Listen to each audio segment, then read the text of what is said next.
The letter was sitting between a coupon circular and Dennis's electric bill. I almost threw it away without opening it. It was a Tuesday in October. I had my coffee. I had the news on low in the background. I was still in my housecoat. Just a regular morning in Tucson, Arizona.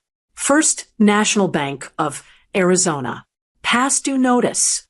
Home equity line of credit. Account holder, Josephine M. Rocha. Balance owed, $60,000. I read that line 4 times. I have never, not once in 44 years of marriage, missed a payment on anything. Not a credit card, not a car note, not our mortgage, which Dennis and I paid off in full 11 years ago.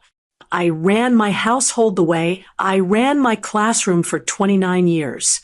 Everything in order. Everything accounted for. I did not open a home equity line of credit. I did not sign anything. I did not borrow $60,000. But my name was on that letter. My address. My last 4 digits of my Social Security number printed right there in black ink. And at the bottom of the enclosed statement, a signature line with my name written on it. That signature was not mine. I sat down at my kitchen table, the same table where I've eaten breakfast for 31 years, and I looked at that letter until the coffee went cold. I want to tell you what I did next. But first, I need to tell you who did this to me. Because this was not a stranger. This was my son. If this story is already making your stomach drop, please take 1 second and hit subscribe. And drop your city in the comments. I love knowing who's listening. My name is Josephine Rocha. I'm 68 years old. I was a 2nd grade teacher at Mesquite Elementary in Tucson for 29 years. My husband Dennis is 71. He was a sheet metal contractor. Retired 6 years ago with a bad knee and a good pension. We have been married since 1981. We have 3 children. Pamela is 42. She lives in Phoenix with her husband and 2 teenagers. She is steady, practical, careful with money, the way Dennis is. Betty is 38. She lives right here in Tucson, 20 minutes from us. She's a dental hygienist. Youngest child. She's the one who checks on us most. And then there's Stephen. Stephen is 45. Our firstborn. Our only son. He lives 11 miles from our front door in a house in the Rincon Valley neighborhood with his wife Kelly and their 2 kids, Marcus and Chloe, who are 12 and 9. I'm going to take you back a few years before I tell you about the letter, because the letter didn't come out of nowhere. Nothing like this ever does. Dennis used to say, "Joe, the smoke always comes before the fire." I kept seeing smoke. I kept telling myself it was nothing. Stephen has always had big plans. When he was in his 30s, he opened a landscaping business. He borrowed $15,000 from his father-in-law to get started. The business closed in 14 months. His father-in-law never got the money back. In 2015, he opened an auto detailing shop in Marana. This time, he asked Dennis and me for $8,000 to cover the first 3 months of rent and equipment. We gave it to him. We said, "Consider it a gift." Stephen said, "No, Mom, I'll pay you back." He never paid us back. In 2018, he tried to get into house flipping. He and a partner bought a small property near flowing wells. That deal fell apart by 2019. Stephen's credit took a hit he never fully recovered from. They were served with foreclosure papers on their personal home. We gave them $10,000 that year to avoid losing the house. I didn't tell Pamela or Betty. Dennis didn't agree with it, but he didn't fight me on it. He just said, "This is the last time, Joe." That was $18,000 over the years, not counting what we'd bought for the grandchildren. Not counting the times I'd quietly slipped Stephen cash at Thanksgiving because I could see he was embarrassed. Kelly, I want to be careful here because I don't believe in blaming a daughter-in-law for everything a grown man does. Stephen is a grown man. His choices were his own. But I will tell you what I observed. Kelly is a careful woman. She does not raise her voice. She does not argue in front of people. She smiles at Sunday dinner and asks about your health and compliments your cooking. But in 12 years of marriage to my son, I noticed that whenever Stephen came to us for money, Kelly was never in the room when he asked. She was always just far enough away to keep her hands clean. After the 2019 foreclosure scare passed, I noticed that Kelly started spending differently. New furniture, a new car, a trip to San Diego with her girlfriends. Meanwhile, Stephen was telling me they were rebuilding. I kept seeing smoke. Dennis saw it too. In the summer before the letter arrived, Dennis said to me one evening, we were sitting on the back patio watching the sun go down over the rincones. He said, "Josephine, don't sign anything for Stephen. Not a form, not a document, not a card. Nothing." I thought he was being too hard on our son. I was wrong. Before I go on, have you ever kept giving to someone who kept taking? Just kept hoping this time would be different? Tell me in the comments. I know I'm not the only one. And if someone in your life has been warning you about something you weren't ready to hear, maybe now is the time to listen. The first thing I did after I sat with that letter was call the bank. The woman at First National was polite and professional. She confirmed that a home equity line of credit had been opened in my name 8 months earlier, in February. The property used as collateral was our home, mine and Dennis's home. The home we've owned outright since 2013. I told her I had not opened this account. She told me that the application had been submitted in person at a branch in North Tucson, not my branch, along with a copy of my driver's license and my social security number. The signature on the application matched the signature on file. I told her again, I did not open this account. She got very quiet. Then she said, "Ma'am, I'm going to transfer you to our fraud department." I stayed on hold for 19 minutes. I remember because I watched the clock on the microwave the entire time. The fraud specialist I spoke to, a man named Gerald Torres, walked me through what had been drawn on the account. For withdrawals, February, April, June, and September, a total of $60,000. All gone. He told me to come into the branch with a government-issued ID and to file a fraud report. He told me not to make any payments. He told me to contact an attorney. I thanked him and hung up. Then I sat at that kitchen table for a long time. Dennis was at his Tuesday morning coffee with his old work buddies. He goes every week, 8 in the morning, diner on Speedway Boulevard. I didn't call him. I needed to think first. There was only one person who could have done this. Only one person who had ever had access to my documents, my driver's license, my social security number, because years ago I had let him help me file an insurance claim after a car accident. I'd handed him a folder with everything in it. He'd returned the folder when he was done, or I thought he had.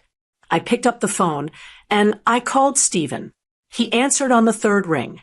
"Hey, Mom, what's up?" I kept my voice level. That's something 29 years of teaching second grade will give you.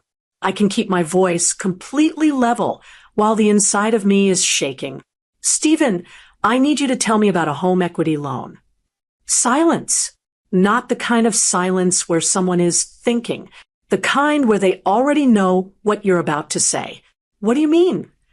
"I received a past due notice this morning from First National Bank.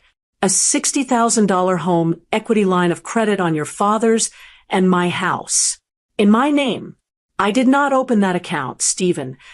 More silence. Then, "Mom, I can explain." 3 words. "I can explain." Not, "That's impossible." Not, "There must be a mistake." Not, "Who would do that?" "I can explain." Then explain, I said. What came next was one of the most painful conversations of my life. Stephen talked for several minutes. He was calm about it. That's the part that still stays with me. He wasn't panicked. He wasn't crying. He spoke the way a man speaks when he has rehearsed what he's going to say if he ever gets caught. He said they had been in serious financial trouble. He said the lake house opportunity came up and they couldn't miss it. He said he had planned to tell us after the property appreciated.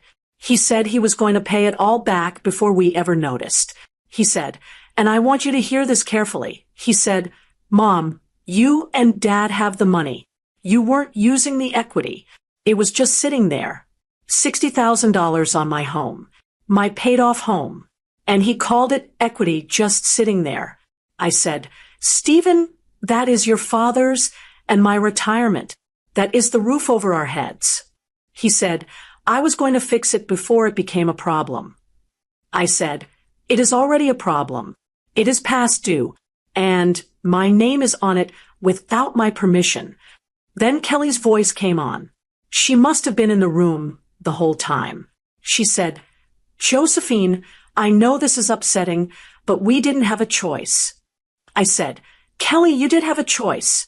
You chose not to ask me. She said, you would have said no. That's when I ended the call. Dennis came home 40 minutes later. He walked through the door with a to-go coffee and a good mood, and I handed him the letter without saying a word. I watched his face as he read it. He set the coffee down.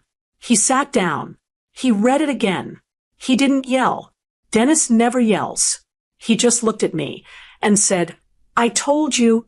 He wasn't saying it to be right. He was saying it because he was heartbroken too, and that was the only sentence that fit. I want to tell you something before I go further. I am not telling this story to hurt my son. I am telling this story because I wish someone had told it to me 20 years ago, because this doesn't just happen to people who are careless. It happened to me, a woman who balanced a checkbook every Sunday, a woman who kept every receipt, a woman who thought that because she trusted someone, she was safe. Trust is not the same as protection. The next morning, I called an attorney, a friend from my church choir. Margaret had used a woman named Patricia Hale at a firm in Midtown Tucson for an estate matter. Margaret said, she was thorough, and she didn't talk down to you. That matters to me.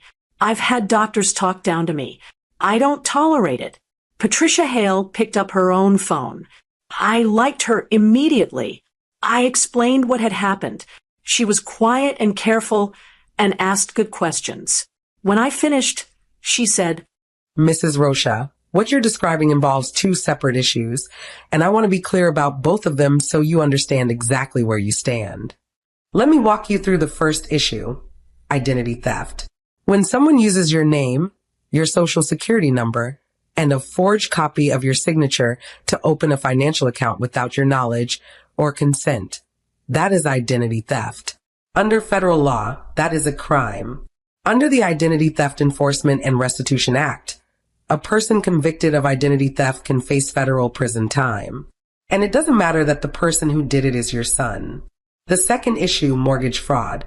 When someone uses a piece of real property, your home, as collateral for a loan they took out in your name without your authorization, that is mortgage fraud. Also a federal crime. The FBI has an entire unit dedicated to mortgage fraud cases. This is taken seriously by federal prosecutors, especially when it involves the elderly. Mrs. Rocha, prosecutors in Arizona are particularly attentive when the victim is a senior. That works in your favor. I want you to hear this part carefully, because this is the part that matters most if this is ever happening to you. Patricia told me the steps I needed to take, and I am going to tell them to you exactly as she told them to me. Step 1, do not make any payments on the account. Not $1. Making a payment could be interpreted as acknowledging the debt. Step 2, go to your bank, your own bank, in person with your ID, and place a fraud alert on your accounts. Tell them what happened.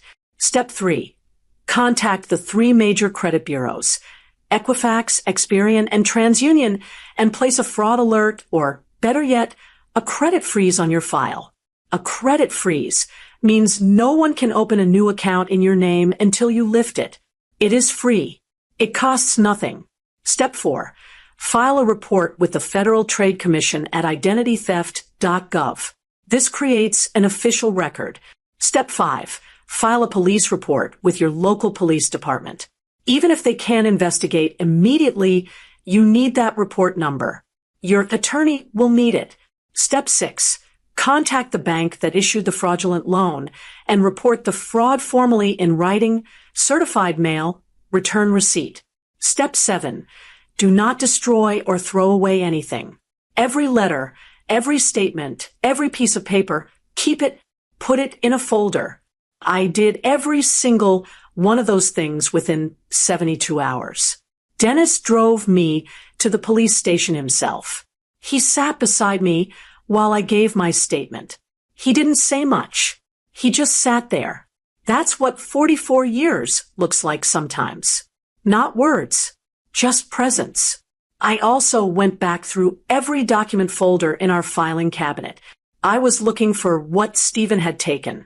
He had returned my folder from the insurance claim years ago, but some things were missing. My Social Security card, the original which I keep in a plastic sleeve, a copy of my driver's license I had made for a medical form, and a document I had signed for a school district pension adjustment back in 2009, a clean signature on a clean white page. That pension document is where he got my signature. That's what he traced. Patricia confirmed it when she reviewed the loan application. The signature was close. Not perfect, but close enough to pass a front desk check at a bank branch where nobody is expecting fraud from a man who walks in calmly with a folder of documents. Close enough to pass. Not close enough to survive comparison. I want to pause here and ask you something directly. Have you ever sat down and checked whether your Social Security card and your personal documents are where you think they are? Not where you put them years ago, where they are right now. If you haven't, today is a good day to go look. Drop, I'm going to check in the comments. I mean it. It might be the most important thing you do this week. Stephen called me 4 days after I hired Patricia Hale. His voice was different this time. No calmness. No rehearsed explanations. He sounded like a man who had just spoken to his own attorney and didn't like what he'd heard. Mom, I need you to stop this. I said, I'm not stopping anything, Stephen. I'm protecting myself and your father. He said, if you press this, it's going to destroy our family. I said, Stephen, you did that. Not me. He hung up. Pamela called the next evening. Now, I want to be fair to Pamela. She is a good woman. She loves her brother. And Stephen had already called her before she called me. He had gotten there first with his version of events. That's important to understand. Pamela said, Mom, I talked to Stephen. He says this whole thing got out of hand and he fully intends to pay everything back. He's asking you to give him time before you get attorneys involved. I said, Pamela, he forged my signature on a loan against this house. She went quiet. I said, he put $60,000 of debt on your father's and my home without our knowledge. If I had not opened that letter, we would not have known until the bank came after our property. More quiet. Then she said, Mom, I'm not saying what he did was right. I'm saying the grandchildren, Marcus and Chloe. If Stephen goes to prison, I said, that is a consequence of what Stephen chose to do. It is not a reason for me to protect him from it. Pamela started crying on the phone, and it broke my heart because I love my daughter. But I knew that if I backed down in that moment, I would be protecting Stephen at the expense of Dennis and me, our home, our retirement, the security we had spent 44 years building. I told Pamela I loved her and I would call her soon. Then I let her go. Betty called 2 hours later. Betty's call was different. She didn't ask me to stop. She asked me if I was all right. She asked what she could do. She asked if I needed her to come over. I told her to come for Sunday dinner. She came. She brought a peach cobbler, and she sat at the table with Dennis and me, and she listened to the whole story without once telling me what I should do. She just listened. There are moments in hard times when you find out exactly who someone is. I found out who Betty was that Sunday. Stephen and Kelly went quiet for 2 weeks after that. Patricia told me this was a known pattern. When people realize the legal exposure is real, they go quiet while they figure out their next move. She told me to use those 2 weeks well. Keep documenting. Keep responding to the bank in writing. Do not engage in informal conversations with Stephen or Kelly about the matter. I followed her instructions. But during those 2 weeks, something happened that hurt more than any of it. Dennis started sleeping badly. I'm a light sleeper.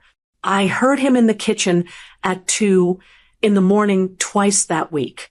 The second time, I got up and found him sitting at the table with the bank letter in his hand, just sitting there in the dark, reading the same letter he'd already read a dozen times.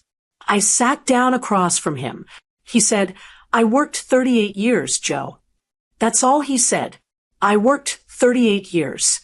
And in those 4 words was everything, every early morning and late night, every job in the summer heat, every payment we'd made on time, every dollar we'd saved instead of spent, every year of building something solid. His own son had reached in and put it at risk. I reached across the table and put my hand on his. I said, "I know, and I'm going to fix it." He nodded. He put the letter face down on the table. He went back to bed, and I sat in that kitchen for another hour and made sure of myself, completely sure, that I was not going to back down. Patricia Hale filed the formal fraud dispute with First National Bank. The bank suspended collection activity on the account immediately pending their own investigation. This is standard practice when a fraud report is accompanied by a police report number and an attorney letter, and I had both. For weeks later, Patricia received the full account disbursement records from the bank as part of the legal process. She called me on a Thursday afternoon. She said, "Josephine, I need you to sit down before I read these to you. February 14th, $22,000, wired to a real estate trust account at Southwest Title in Prescott, Arizona. A down payment on a property on Willow Lake Road. April 3rd, $14,000. Paid to Verde Valley Landscaping, LLC. June 19th, $9,400.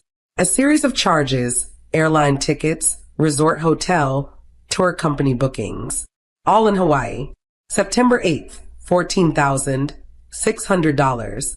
Miscellaneous, home furnishings, a truck payment, several cash withdrawals. a lake house, landscaping, a vacation in Hawaii, furniture and cash, on my name, on my home, while I was buying store-brand cereal to keep our grocery budget where Dennis and I agreed it should be in retirement. I didn't say anything for a moment.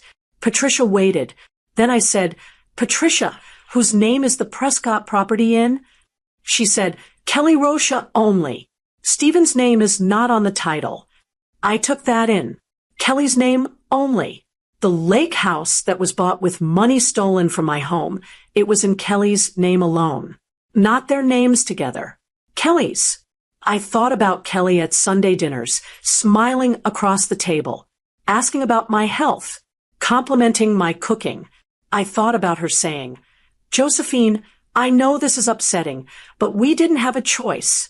She had planned this carefully enough to protect her own asset.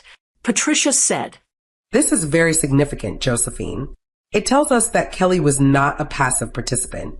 The property being titled solely in her name suggests advanced planning.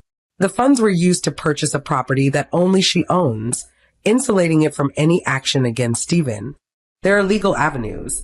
A civil suit can be filed against both of them seeking full restitution, including the fraudulently opened loan, legal fees, and damages. The property could potentially be subject to a civil lien. This is going to take time, and it is going to require you to be willing to go the distance."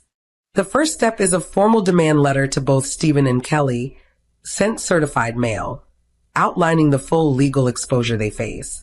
Give them the opportunity to respond before we file civil suit. I said, write it. While Patricia drafted the demand letter, I called Dennis in from the garden.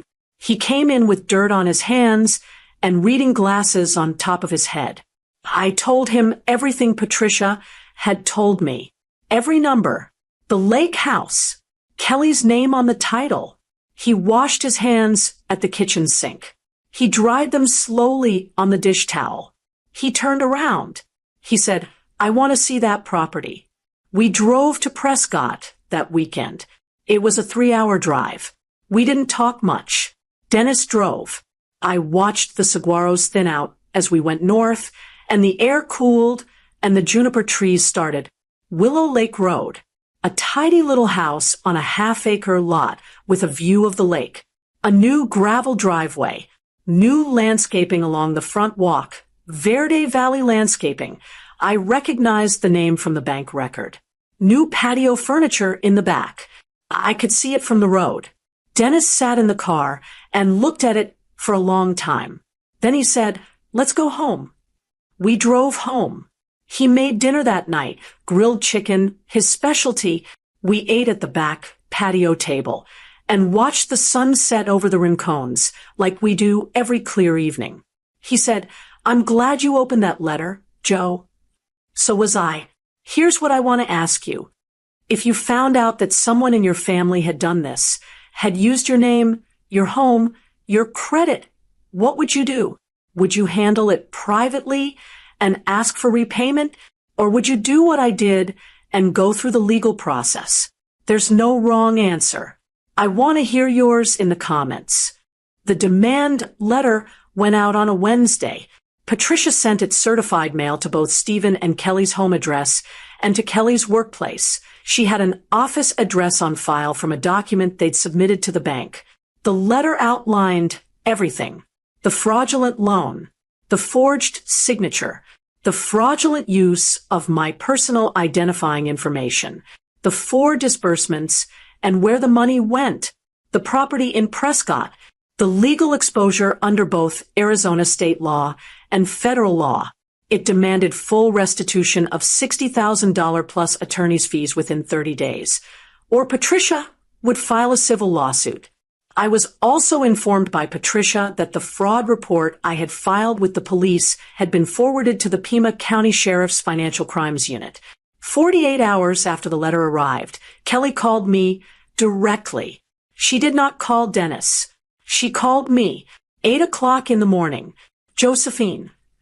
Her voice was controlled, but I could hear the edge under it. I think we need to sit down as a family and talk about this before it goes any further. I said, Kelly, anything that needs to be said between us should go through our attorneys at this point. She said, you're going to destroy this family over money. I said, Kelly, you put $60,000 of debt on my home without my knowledge. You planned carefully enough to put the lake house in your name alone. You do not get to tell me I am destroying this family. She hung up. Stephen did not call. My birthday is in November 7th. I turned 69 this year. Every year, we have a family birthday dinner. It started when the grandchildren were small, and I wanted them to have traditions. The same reason I kept the same tablecloth on the dining room table for 20 years. Continuity, stability, something to come back to. This year's dinner had already been planned before any of this happened. It was on the calendar. Pamela and her husband Dave and their 2 teenagers were driving from Phoenix. Betty was coming from across town. Stephen and Kelly and the grandchildren had been expected. I called each of my daughters separately. I told Pamela, I want everyone here. I need you to come. I need you to trust me. She said, Mom, what are you planning? I said, I'm planning dinner. And then I'm going to say something that needs to be said in front of the whole family. Pamela was quiet. Then she said, okay, Mom, we'll be there. Betty didn't ask questions. She said, what time Do you want me to bring anything? I said, just come early and help me set the table. I also called Stephen. I called his cell phone. He answered.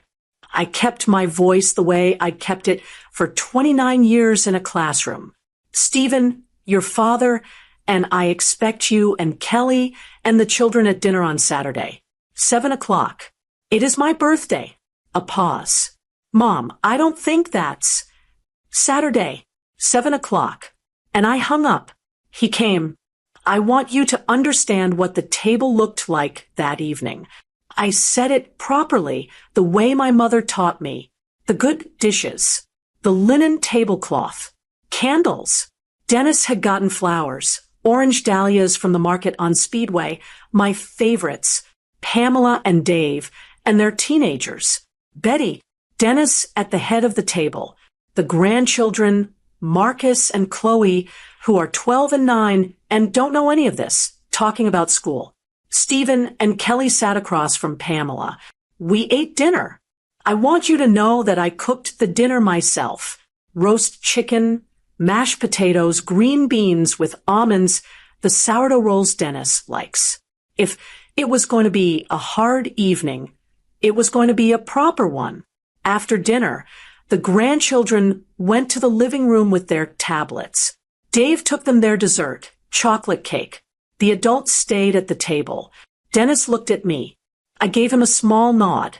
I reached into the chair beside me and brought out a manila folder. I placed it on the table in front of me. I said, before we have cake, I want to say something. I want to say it here with my family because this involves my family. Nobody spoke. I opened the folder. I took out one page, the disbursement summary from First National Bank. I placed it in the center of the table where everyone could see it. I said, in February of this year, $60,000 was borrowed against this house, against the home your father and I have owned free and clear for 11 years, against our retirement security. The loan was opened in my name with my social security number and a forged copy of my signature. I did not open this account. I did not sign anything. I did not give anyone permission. I looked at Stephen.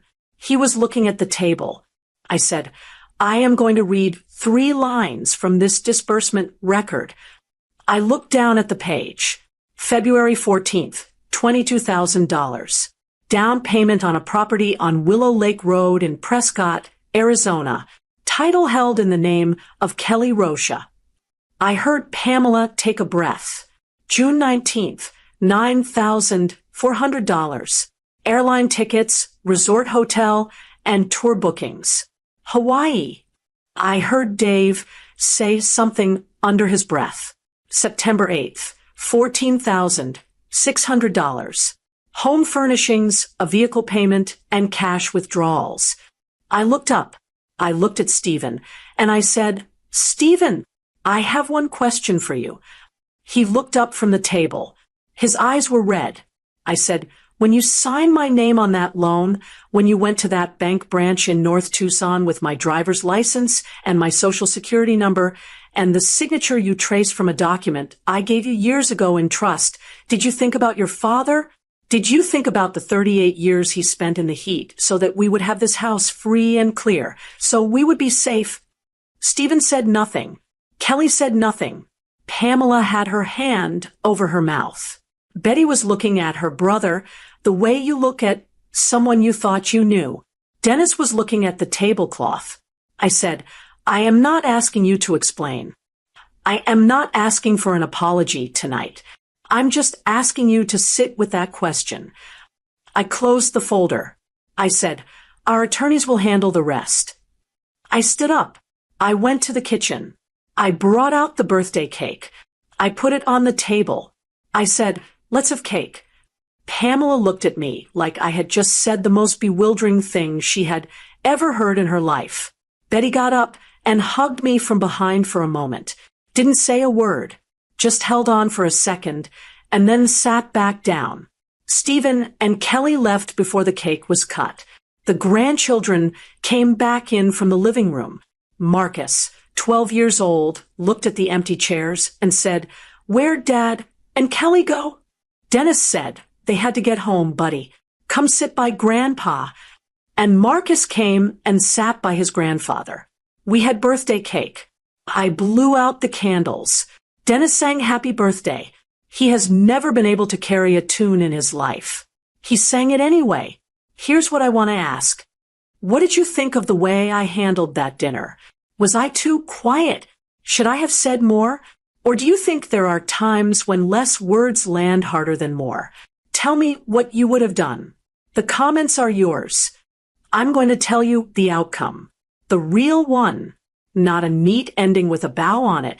The real one, the kind that a 68-year-old woman who has lived long enough to stop expecting neat endings can tell you. Stephen and Kelly did not respond to the demand letter within the 30-day window. Patricia filed the civil lawsuit. Once a lawsuit is filed and served, things change. People who have been quiet get very talkative very quickly when they are holding papers with a court date on them. Stephen called me 3 days after he was served. His voice was different than I had ever heard it, smaller and genuinely frightened. He said, "Mom, please let's talk about this."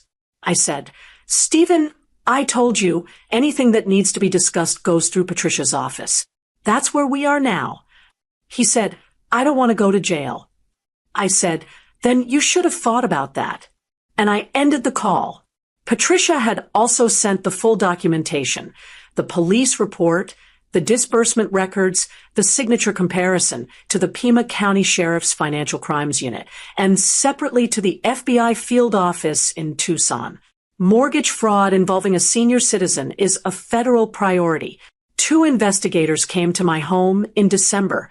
Dennis and I sat at that same kitchen table, and I answered every question they asked. I want to be honest with you about something. I was not trying to put my son in prison. That is not what this was about for me. What this was about, the only thing it was ever about, was making sure that no one could ever do this again.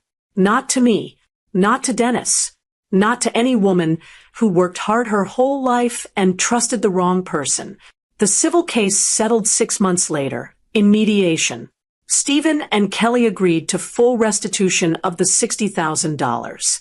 The settlement required the lake house in Prescott to be sold, and the net proceeds, after the remaining mortgage balance, applied to the debt. That covered approximately $41,000. The remaining $19,000 was structured as a payment plan, $800 a month for 2 years. Patricia also negotiated that the settlement included an acknowledgement of liabilities signed by both Stephen and Kelly, not just a check, a signed document stating that they had opened the account fraudulently and without my consent.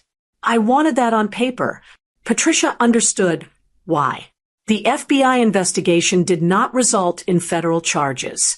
The decision on prosecution was made at the U.S. Attorney's level, and they chose not to pursue it, partly because full restitution was in process, and partly because the victim, me, had made clear in my statement that restitution and prevention, not incarceration, were my primary goals. Pima County did not file state criminal charges for the same reasons. That was the legal outcome. Now, let me tell you about the rest. The lake house was sold. Kelly was angry in a way that was quieter and harder than Stephen's fear. She had planned for that property. She had protected it carefully with her name on the title. It was gone. Pamela called me after the settlement was finalized. She said, "Mom, I'm sorry I asked you to stop." I said, "Pamela, you were protecting your brother." "I know that." She said, "I was wrong to ask that of you." I told her I loved her. We left it there. Betty came for Sunday dinner 3 weeks after the settlement and brought her famous peach cobbler again and sat across from Dennis and said, "Dad, can I ask you something?" He said, "Sure." She said, "Are you and Mom okay?" He looked at me. I looked at him. He said, "We're okay, Betty. We've been okay since 1981. That doesn't just go away." She started crying a little. Dennis handed her a napkin and said, "Eat your cobbler." She laughed and ate her cobbler. Stephen. I want to talk about Stephen for a moment. 5 months after the settlement, he came to the house alone. Kelly was not with him. He sat at the kitchen table. Dennis was home, but he stayed in the study and gave us privacy. Stephen said he was in counseling. He said he had started going after the settlement, and he was working through things he should have worked through 20 years ago. He said he had spent his whole life feeling like a failure and had dealt with it by trying to appear successful instead of being honest. He said he was sorry, not a quick sorry, not the sorry he'd said on the phone when he got caught. A different one, the kind that comes after someone has sat alone long enough to actually look at what they did. I listened to all of it. I said, "Stephen, I believe you, and I love you. You are my son, and that does not change." He nodded. I said, "But I need you to understand something. What you and Kelly did could have taken this house from your father. It could have taken the only security we have. Dennis is 71. I am 68. What you put at risk was not just money. It was us." He said he understood. I said, "Trust is going to take time. More time than you might want. I can't tell you how long." He said, "I know." I got up and made him coffee. He stayed for an hour. We talked about Marcus and Chloe. He showed me a picture on his phone of Marcus at a school science fair. Second place ribbon. I said, "Tell him his grandmother is proud of him." He said he would. He left. Dennis came out of the study. He said, "How was that?" I said, "Hard and good." He put his arm around me. We stood in the kitchen for a minute, just standing. Then he said, "You want to sit on the patio?" I said yes. We sat on the patio and watched the sky turn pink over the rincones. That's life. The hard part and the good part, most of the time, sitting right next to each other. What I want to leave with you. I have been a school teacher. I know how to get to the point. So let me get to the point. If you are a woman of a certain age, and I know who is watching this because I am one of you, there are things I want you to hear. Your home is your most important financial asset. If it is paid off, it is also the most vulnerable. Anyone who knows your name, your social security number, and can forge a signature can borrow against it. That is a fact. It happened to me. Here is what you can do right now. Go to your county assessor's website. Every county in America has one, and look up your property. Check who is listed as the owner. Check whether there are any liens or encumbrances you don't recognize. This is free. It takes 10 minutes. Place a credit freeze on your file with all 3 bureaus: Equifax, Experian, TransUnion. It is free. It means no new credit can be opened in your name without you physically lifting the freeze first. I have one now. I will have one for the rest of my life. Know where your social security card is. Right now. Today. Not where you put it 10 years ago. Where it is today. Do not let anyone hold on to your personal documents, your ID, your social security number, your tax returns, for any reason, no matter who they are. If you receive a letter about a financial account you did not open, do not throw it away. Do not pay it. Call an attorney. And if the person who did this to you is someone you love, that is the hardest part. I know. I have lived it. Loving someone does not mean protecting them from the consequences of what they choose to do. It does not mean signing your name to their mistakes. And it does not mean being silent to keep the peace. Your name belongs to you. Nobody gets to use it without asking. A note about Dennis. People ask me sometimes whether my husband and I are really all right, whether something like this changes a marriage. I'll tell you what I know. It changed things between Dennis and me, yes, but not the way you might think. For the first time in a long time, we had to talk about things we had let sit quietly, about how much we had given Stephen over the years, about the times Dennis had warned me and I hadn't listened, about what we wanted our retirement to look like and what we were willing to protect. We talked more in those 6 months than we had in the several years before. We disagreed sometimes. Dennis wanted to cut Stephen off entirely for a period. I wanted to leave the door, open a crack. We found a middle ground that we could both stand on. That is what 44 years looks like. Not always agreeing, not always comfortable, but finding the middle ground. Last month, Dennis got up early on a Saturday and made pancakes. He never makes pancakes. That's always been my job. He brought them to me in bed with orange juice and the newspaper. I said, "What's this for?" He said, "Nothing. Just felt like it." That's enough. That is more than enough. From a Tuesday morning in October in Tucson, Arizona, with a letter in my hand and cold coffee on the table, to here. If you are still watching, thank you. Truly. If any part of this story made you check something, question something, or pick up the phone to ask someone whether your name is being used the way it should be, then it was worth telling. I'd love to hear from you in the comments. Have you ever had to choose between protecting your family and protecting yourself from your family? Have you checked your property records lately? Tell me what you found. Tell me your own story. I am listening. If this video reached you, share it with one person. Your sister, your neighbor, your friend from church, the woman in your life who is too trusting and too generous, the way I was. There is a link in the description to another story very much like this one. If you're not ready to stop listening, I understand. I'll be right there.